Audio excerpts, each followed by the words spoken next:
안녕하세요. 반갑습니다. 서울교대 소프트웨어 영재원에 대해서 설명해 드리겠습니다. 서울교대 소프트웨어 영재원에서는요, 일단 방식이 이제 과제를 1차적으로는 수행하게 하고요. 그 과제 점수를 바탕으로 해서 이제 면접 볼 친구들을 뽑게 되는데요. 영재교육원 같은 경우에 일단 모집하는 정원이 있습니다.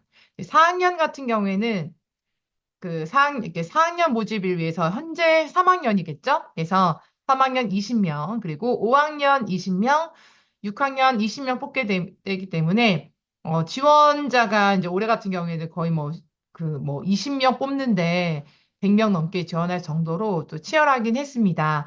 그리고요, 중학교 과정도 있어요. 기본 과정에서도 중학교 과정이 있고요. 또 심화 과정이 있기 때문에 이제 기본 과정과 심화 과정 두 분야가 있다고 보시면 되고요. 네, 기본 과정 과제보다도 심화 과정 과제가 훨씬 더 어렵게 되겠습니다. 아이들의 역량에 따라서 다르겠지만, 그래서 기본 과정 합격자들은 2026학년도 심화 과정에 진급할 수 있고요. 다만 중학 2학년은 2024학년도 현재 중3학년 심화 과정이 없기 때문에 진급할 수가 없습니다. 그래서 일단 우선 기본 과정으로 합격한 친구들은요, 그 다음에 자동적으로 심화 과정으로 진급할 수가 있음을 보여드리겠습니다. 심화 과정 녀석이 있을 경우에만 추후 모집할 수 있다는 거 되어 있고요. 지원 자격 같은 경우에는요, 이제 서울시 소재 초등학교 4, 5, 6학년이 되겠고요. 그리고 2025학년도 서울특별시 3월 서울특별 소재 4, 5, 6학년 진학 예정자가 될 수 있겠죠.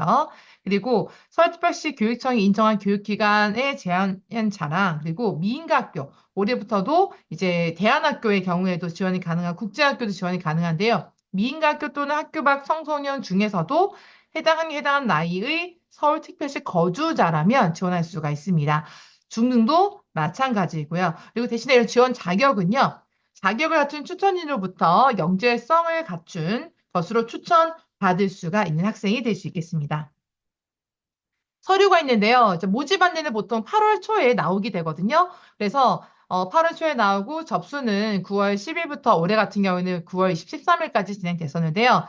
대상자를 대상으로 이제 서류를 보게 되면 당연히 입학 지원서가 필요하겠죠. 그리고 개인 정보 수집 및 이용 제공 동의서가 있겠고요. 그리고 자기소개 추천서라든지 교사 추천서가 있습니다. 보통 GED에 접수하게 되고요. 그다음에 GED, 교사 추천서 같은 경우에는 추천인이 직접 입력하게 되어 있습니다. 그리고 증빙 서류는요, 우편 등기 또는 택배가 가능하고요. 9월 13일까지 접수기 때문에 9월 13일자 소인까지가 인정이 될 수 있습니다. 그래서 자기소개서 같은 경우는 이렇게 길지가 않고 간단합니다. 그래서 자기소개서 예를 들어서 본인이 가장 인상 깊게 쓰고 있는 그런 소프트웨어가 뭐냐, 그리고 본인이 인상 깊게 했던 책에 대한 내용이 어떤 거냐, 그리고 앞으로 그 진로에 대해서 또 관심 있어 하는 부분의 문제가 뭐고, 또 앞으로 미래에 어떤 모습으로 또 30년 후에는 또 앞으로 미래에 어떤 일 하고 있을 거냐, 뭐 이런 문제 유형이 있거든요. 그래서 자기소개서 안에 들어가는 내용은 그렇게 크게 어렵진 않아요. 충분히 집에서 잘 코칭하면서 아이가 스스로 쓸 수 있게 도와줄 수 있으면 되고요. 분량도 많지 않습니다. 하지만 요 부분도 어느 정도는 쓰고 주변의 전문가에게 코칭을 받으시면 훨씬 더 잘 다듬어질 수 있겠죠. 네. 1차 전형 온라인 과제 평가인데요. 올해 같은 경우에는 과제가 총 4가지가 나왔습니다. 그래서 과제가 보통 이제 수요일 날 나왔으면 수요일 나오면 목요일, 금요일 날은 제출해야 되고요. 제일 마지막 과제가 탐구 보고서 쓰는 과제였기 때문에 그 과제는 좀 더 시간 더 줘서 수요일 날 과제가 나왔으면 토요일 날 제출하는 것을 했었어요. 그래서 보통 이 과제 제출할 때는 제출하는 기한에 안에 제출해야 되고요. 그리고 발표 한 5분 정도의 발표 영상도 제출해야 되고요.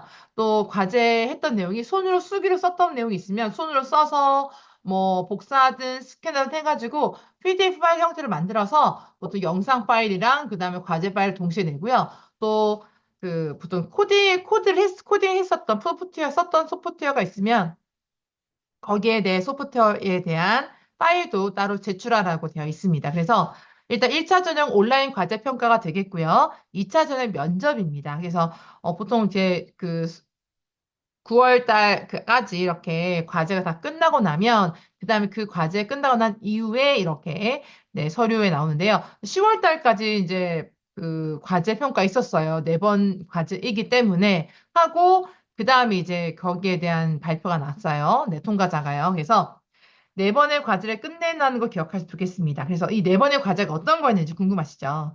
자, 이번에는 완전히 작년과 그 전의 학년과 또 다른 새로운 문제가 바뀌었어요. 그래서 어떻게 보면 이제 여기 첫 번째 과제 옥토 스튜디오라고 하는 앱을 이용해가지고 그 블록 코딩을 해가지고 뭐 게임을 비슷한 어떤 게임이라기보다는 뭔가 스토리텔링도 하고 수학 문제도 만들고 미션을 수행하는 거였거든요. 그래서 이런 과정에서 어떻게 진행했는지 실제로 그 사진을 캡처하고 그다음에 그 캡처한 내용에 대해서 어떻게 이거를 만들게 되는지에 대해 설명도 자세히 쓰는데요. 서울교대 영재원 같은 경우 마찬가지 이런 설명을 쓸 때도 정말 자세하게 꼼꼼하게 디테일하게 쓰는 거 되게 중요하게 생각하고요. 아이들만이 생각할 수 있는 그런 어떤 내용들이 됩니다. 너무 어른스럽게 쓰는 것이 아니죠. 그래서 실제로는 이런 과제를 스스로 해야낼 수 있는 아이들이 합격한다고 볼 수 있겠습니다. 하지만 어려울 때는 좀 도움을 받아야 되겠죠. 두 번째는 이제 과제가 뭐 인공지능으로 기계학습 모델링하기라고 돼 있어요. 그래서 텍스트 데이터를 학습시켜서 분류하는 인공지능 모델을 우리 주변의 문제상을 발견했고 거기에 대해서 어떤 내용이 있는지 이렇게 뭐 1번에 작성한 문제상을 이용해서 인공지능 기계학습 활용해서 프로그래밍을 활용하는 상황을 가정하고 또 레이블 입력해가지고 데이터를 만드는 그런 내용이었고요. 이것도 어떻게 보면은 요 영상을 보고 따라하면서 이것도 따로 뭔가 외부에서 코딩을 배우지 않다 하더라도 어느 정도 할 수 있는 부분입니다. 그래서 지금 3학년 과제거든요. 3학년, 4학년 과제가 동일한데 요 과제로 했을 시에는 조금 예전 같으면 좀 코딩을 좀 배웠어서 했었던 친구들이 유리했다면 이번부터는 좀 그렇지 않아도 됐다. 아이의 역량에 따라서 결과가 달라질 수 있겠습니다. 다음은요. 그래서 여기 다음 문제가 이렇게 예를 들어서 코드 짠 것들을 이렇게 넣어놓고 거기에다 내용을 쓰게 돼 있죠. 근데 여기 실제로는 과제 분량이 적게 뭐 페이퍼로는 몇 장 안 되지만 여기에 대한 사진 캡처하고 그다음에 수기로 쓰는 거는 뒤에 더 붙여도 상관없거든요. 그래서 아마도 합격한 친구들은 그만큼 아이디어도 좋았을 것이며 여기에 대해 쓰는 내용도 훨씬 더 자세하게 잘 썼을 거예요. 그다음 이제 세 번째 과제는 넷 로고라고 하는 시뮬레이션을 만드는 거였고요. 여기에도 뭐 근육 발달 시뮬레이션이라고 해서 어떤 조건일 때 근육 발달이 이루어질까? 내가 생각한 조건 값으로 모델을 테스트하고 서로 다른 세 개의 시나리오를 제시하고 각 시나리오 실행 결과 그래프를 캡처해 붙이고 시뮬레이션 결과를 설명하세요라고 되어 있는데요. 요런 과정으로 이렇게 설명을 진행했다는 거. 그래서 요걸 접속 주소를 클릭해 들어가면 실제로 이걸 프로그래밍 할 수 있는 사이트가 나옵니다. 네. 그리고요. 그 다음에 이렇게 해서 이제 시뮬레이션 모형 연결하는 부분 설명한 내용 있죠. 뭐, 질병 모델로 즐거움을, 감정을 전달하는 강의 내용과 같이 자신이 관심 있는 시뮬레이션 모델을 선택하고 그 모델과 관련된 현상을 생각하세요. 선택한 모델을 실행 후에 캡처해서 붙이고 시뮬레이션 결과를 다음 항목이 포함되어 설명하고요. 뭐 문제 정의라든지 뭐 인터페이스 화면 구성의 주요 옵션 변수 의미를 하고요. 시뮬레이션 결과를 해석하고 시나리오에 대한 변화 가능성 같은 것도 할 수 있겠죠. 또 주제 같은 것도 자신만의 시뮬레이션 모델을 제작할 수 있게 하고요. 기존 모델을 활용해서 수정 보완하거나 자신만의 모델을 제작하여 문제 정의, 모델링 과정, 화면 구성, 시뮬레이션 결과 해석을 하는 겁니다. 그러니까 이것도 마찬가지로 각자 아이들 하나하나 자기 아이들만의 아이디어를 내기 때문에 모든 답이 다 달라야 되겠죠. 그래서 예전에 어떤 작년에 같은 나왔던 문제들은 좀 비슷한 답이 나올 수 있는 그런 문제를 좀 푸는 거다면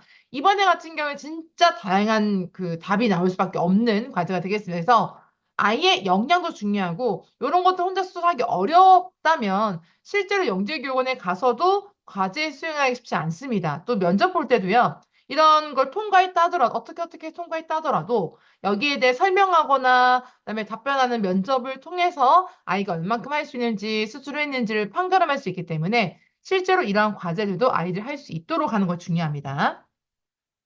자, 서울교대 소프트웨어 영재원의 대비 전략은요. 일단 기본적으로 내공이 필요하죠. 이런 문제 해결할 수 있는 수학적, 논리적인, 언어적인 이해력이 필요하고요. 그다음에 뭐 기본 온라인 교육 과정에서 배운 수행을 하기 때문에 딱히 이번 과제도 코딩 학원 다닌 적이 없어도 가능할 것 같습니다. 다니고 있다면 좀 더 유리할 수 있는 부분이 있긴 있겠죠. 어려운 어떤 부분에서. 근데 이런 부분도 진짜 어떤 영재성이 영향이 된다면 충분히 할 수 있고요. 오히려 다른 데여서 배운 적이 없는 친구들이 기발한 아이디어를 내게도 유리할 수 있겠습니다.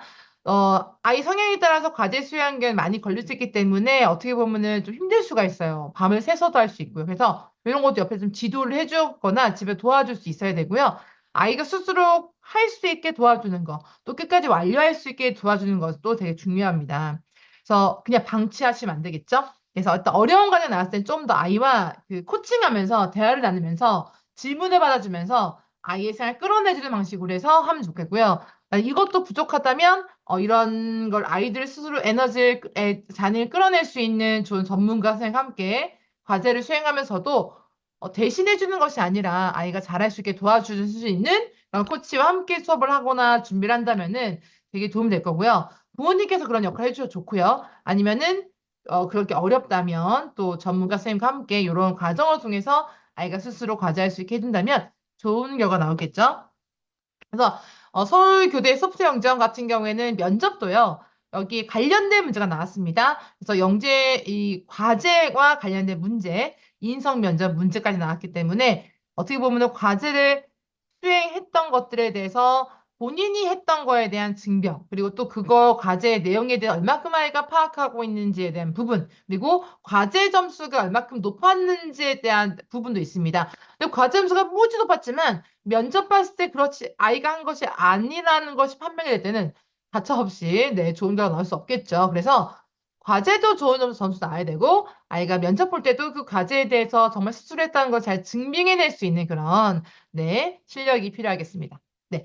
지금까지 서울교대 소프트웨어 영재원 데뷔 전략이었습니다. 기출문제 잘 보시고요. 영상 보시면 나와 있잖아요. 이렇게. 그래서 참고하셔서, 아, 우리 아이가 이 정도면 좀 내년에 도전할 수 있지 않을까 생각하시면 좋을 것 같고요. 3학년, 4학년이 같은 과제로 냈기 때문에 현재 2학년과 현재 3학년 학생들은 내년에 시험 볼 수 있다는 거 기억해 주면 좋겠습니다. 감사합니다.